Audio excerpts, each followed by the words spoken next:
بسم اللہ الرحمن الرحیم. ناظرین کرام، آج ہمارے ساتھ محفل گفتگو ہوں گے چودھری محمد بشیر صاحب. چودھری صاحب کا تعلق انگلینڈ سے ویسے تو بیسیکلی پاکستان سے ہیں، لیکن یہ کافی عرصے سے انگلینڈ میں رہائش پذیر ہیں. وہاں پہ صحافت کے شعبے سے وابستہ ہیں اور اے آر وائی پاکستان کے یو کے میں اسکاٹ لینڈ میں بیورو چیف ہیں. اس کے علاوہ چیئرمین ہیں یہ Pakistan Scottish press club U کے. سر، آپ کو ہمارے پروگرام میں خوش آمدید. سر بڑا شکریہ، تھینک یو۔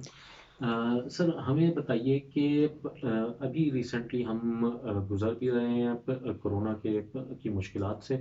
پاکستان میں بھی کرونا پھیلا، انگلینڈ میں زیادہ پھیلا. آپ لوگوں نے پہ وہ دور کس طرح کا تھا؟ آپ لوگوں نے کس طرح سے سروائیو کیا؟ کاروباری حالات، آپ کے فیملی ایشوز اور باقی جو دیکھیں، کورونا نے پوری دنیا کو متاثر کیا ہے، نہ صرف یو کے بلکہ پاکستان اور جنوبی ایشیا. دنیا کی جس طرف دیکھ لیں کورونا سے افیکٹڈ ہوئی. جس طرح کہا جاتا تھا کہ 9/11 کے بعد دنیا ایک نئے فارمیٹ میں دیکھی جائے، اسی طرح کورونا کے بعد بھی آپ دیکھ رہے ہیں دنیا ایک نئے فارمیٹ سے گزر رہی ہے. ہر طرف اقتصادی جو ہے زبوحالی ہو رہی ہے.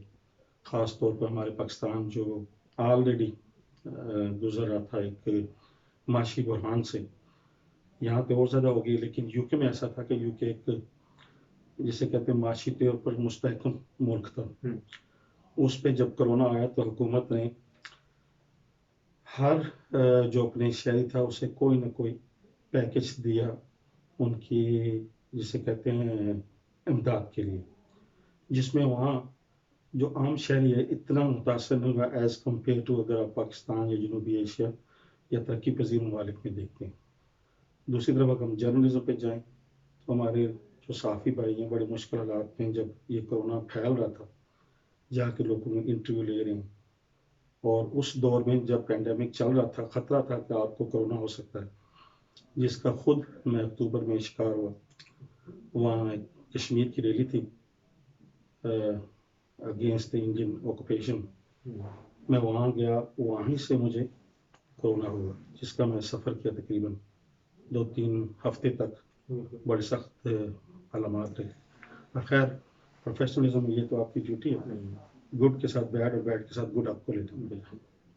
لہٰذا وہاں کرونا تو بہتر رہا معاشی طور پہ، کیونکہ حکومت کے جو پیکج سے اس سے لوگوں کو کچھ نہ کچھ جسے کہتے ہیں تحفظ ملا.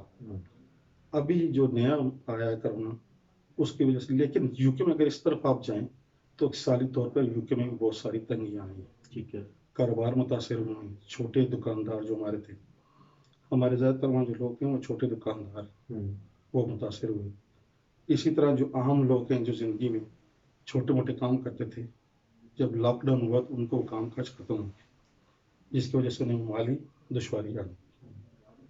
اس مالی دشواری کو دور کرنے کے لیے جہاں میں رہتا ہوں وہ اسکاٹ لینڈ کی گورنمنٹ نے ہمیں کچھ نہ کچھ پیکج اور کچھ نہ کچھ جسے کہتے ہیں مالی تحفظ دیا تھا، جس وجہ سے ہماری کمیونٹی وہاں بہتر رہی ایز کمپیئر ٹو ہمارے پاکستانی جو بھائی ہیں وہ بیچارے سفر کرتے ہیں. اس کورونا کے دوران بھی ہم نے وہاں سے جو اپنی صحافی برادری کے لیے کچھ نہ کچھ کوشش کی کہ ہم ان کی مالی امداد کر سکیں، جو ہم نے اپنی تنظیم کے تھرو یہاں بھیجی بھی تھی. ٹھیک ہے. لہٰذا کورونا وہاں ایز کمپیئر ٹو پاکستان ہم کچھ بہتر رہے. سر، مہنگائی کا مسئلہ جس طرح آپ نے خود بتایا کہ اقتصادی حالات یو کے بھی خراب ہے، تو پاکستان میں بھی مہنگائی کافی زیادہ ہوئی. گورنمنٹ یہی کہہ رہی ہے کہ جی ساری دنیا متاثر ہے. تو آپ اس چیز کو کس طرح سے دیکھتے ہیں کہ وہاں پہ بھی واقعی میں مہنگائی ہو گئی ہے یا صرف ہمارے پاکستان میں ہی ایسا ہے؟ نہیں، میرا خیال یہ جب میں پہلے کہہ چکا ہوں کورونا نے پوری دنیا کو گلوبلی متاثر کیا ہے. آپ دیکھ رہے تیل کا جو پیٹرول ہے اور ڈیزل اس کی قیمتیں کہاں چلی گئی. کورونا سے پہلے کہاں تھی، حالانکہ وہیں تو کم ہونی چاہیے کیونکہ اس دوران اتنا کنزیوم نہیں ہوا. گاڑیاں وغیرہ جب لاک ڈاؤن لگے ہوئے تھے لوگ گاڑیاں نہیں استعمال کر رہے تھے، لیکن بدقسمتی سے یہ اوپر ہو گئی. دوسری طرف اب اگر آپ دیکھ لیں چائنا جو مین ہب ہے پروڈکشن کا، وہاں کورونا نے بڑا متاثر کیا اور جو فیکٹریاں تھیں وہ بند ہو گئی. اس طرح دنیا بھر میں جو پروڈکشن تھی وہ بند ہو گئی. پروڈکشن کم ہونے کی وجہ سے، کنزمپشن زیادہ ہونے کی وجہ سے پرائسز اوپر ہو گئی. دنیا بھر میں گلوبلی مہنگائی جس کا اثر ہر جگہ پڑا. سر آپ نے بتایا کہ آپ کورونا کے دوران پاکستان میں پاکستانی کمیونٹی اور خاص طور پہ جو ہماری صحافتی کمیونٹی ہے اس کو سپورٹ کرتے رہے. آج بھی آپ کچھ اسی قسم کا اپنے یہاں پروگرام کر رہے ہیں اپنے ڈیرے پہ گھر پہ, تو اس کے بارے میں کچھ بتائیے کہ یہ کیا ہے. دیکھیے ہمیشہ ہم جو یو کے میں رہتے ہیں وہ یہی سوچتے ہیں کہ ہماری جو اپنی برادری ہے جسے ہم جرنلسٹ کمیونٹی کہتے ہیں وہ پاکستان میں بیچارے بہت سفر کرتے رہتے ہیں, خاص طور پہ جو موجودہ حالات ہیں جو میڈیا مالکان نے کٹ کر کرنا شروع کیا اور ان کی تنخواہ وغیرہ بیچاروں کو نہیں مل رہی, جس کی موجودہ مثال آپ کے کراچی میں ہمارے ایک بھائی ہیں جنہوں نے ریسنٹلی خودکشی کر لی. تو اسی صورتحال کو ہم سوچتے ہوئے ہم نے وہاں ایک تنظیم بھی بنا رکھی ہے اجوا, اور جو ہمارا اسکاٹش پریس کلب ہے خاص طور پہ سی بی نیوز یو کے جس کا میں آنر بھی ہوں, اس کے پلیٹ فارم سے ہم نے کوشش کی ہے کہ ہمارے جو پاکستان میں غریب صحافی ہیں جو ہر حالات میں جنگ ہے, امن ہے, کرونا ہے, وہ فیلڈ میں جا کے کام کر رہے ہیں اور خبر تلاش کرتے ہیں. اس خبر کی تلاش میں سم ٹائم وہ بیچارے خود خبر بن جاتے ہیں, ان کا کوئی پرسان حال نہیں ہوتا. اس بنیاد پہ ہم نے یہ کوشش کی ہے کہ تھوڑا سا معاشی طور پر ہے تو زیادہ کچھ نہیں ہے, یہ جو ہمارے غریب صحافی بھائی ہیں انہیں کچھ موٹر سائیکل ایز اے قرآن دازی دیے جائیں, جو آج ہم اپنے ویلی پہ پروگرام کر رہے ہیں, جس کے مین جو پلیٹ فارم ہے سی بی نیوز ہے, پھر پاکستان اسکاٹش پریس کلب ہے, پھر انٹرنیشنل یونین آف جرنلسٹ ہے, اور ہماری تنظیم جو اجو. یہ چھوٹا سا ہماری کوشش ہے اپنے صحافی بھائیوں کے لیے. پاکستان میں آپ کس طرح سے سلیکشن کرتے ہیں, کسی گروپ کے ساتھ یا کسی پریس کلب کے ساتھ کولیبریٹ کر کے؟ دیکھیں جو ہمارے مین ایفیلیشن ہے وہ ہمارے پیارے بھائی ہیں شکیل قرار صاحب, جو سابقہ صدر ہیں نیشنل پریس کلب اسلام آباد کے, اسی طرح لاہور پریس کلب ہے ان کے ساتھ, اور ہماری انٹرنیشنل یونین آف جرنلسٹ ہے.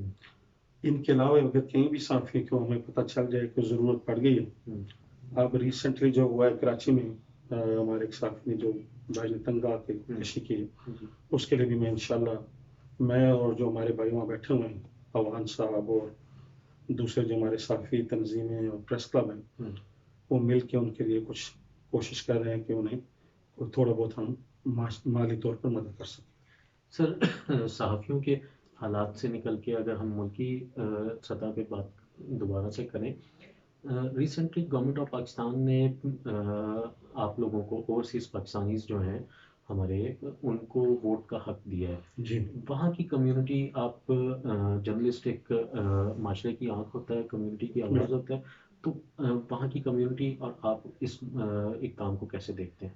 دیکھیں یہ جو باہر رہنے والی کمیونٹی ہے, ہر حکومت نے اوورسیز پاکستانیوں کو ریڑھ کی ہڈی کہا.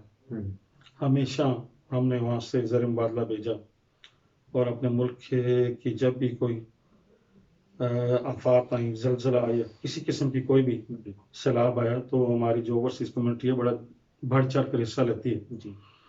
تو اس سلسلے میں ہمیشہ اوورسیز کمیونٹی جسے کہتے ہیں ایک پریشان تھی کہ ہمیں وہ چیز ہمیں یہ تو کہا جاتا ہے کہ ہم ریڑھ کی ہڈی ہیں, پر ہمیں معاشی طور پر ہمیں زبانی وربلی تو کہا جاتا ہے, پریکٹیکلی ہمارے لیے وہ چیز نہیں سامنے پاکستان میں آ پا رہی جس کے ہم حقدار ہیں. میرے خیال میں موجودہ عمران خان صاحب کا, وزیر اعظم عمران خان صاحب کی حکومت نے بہت ہی بڑا جو قدم لیا ہے کہ ہمارے اوورسیز پاکستانیوں کو ووٹ کا حق دیا ہے. اس سے میرے خیال میں ہماری اوورسیز کمیونٹی کافی ساری مطمئن ہے اور خوش ہے. چلیں آج دیر سے ہی 72 سال بعد بھی ہمارے ملک نے ہمیں کچھ تو یہ دیا کہ ہم اپنے جو کینڈیڈیٹ ہے اور ووٹ اس بار رہتے ہوئے اوورسیز رہتے ہوئے بھی ہم استعمال کر کے اپنا کینڈیڈیٹ چن سکتے ہیں. یہ بہت بڑی کوشش ہے موجودہ حکومت کی. میرا اوورسیز کمیونٹی بڑی خوش ہے. سر آخر میں ہم چاہیں گے کہ اگر ہمارے جو جرنلسٹ برادری ہے وہ بھی, اور عام پبلک یو کے کی بھی, اوورسیز پاکستانی جو ہیں اور پاکستان کے لوگ, ان کے لیے یوتھ کے لیے کوئی آپ میسج دیں؟ دیکھیے میرا تو میسج ہے ہمارے جرنلسٹ, خاص طور پر وہ جرنلسٹ جو ایمانداری سے اپنے جسے کہتے ہیں جان پہ کھیل کے بھی اچھی نیوز نکالتے ہیں, اور سم ٹائم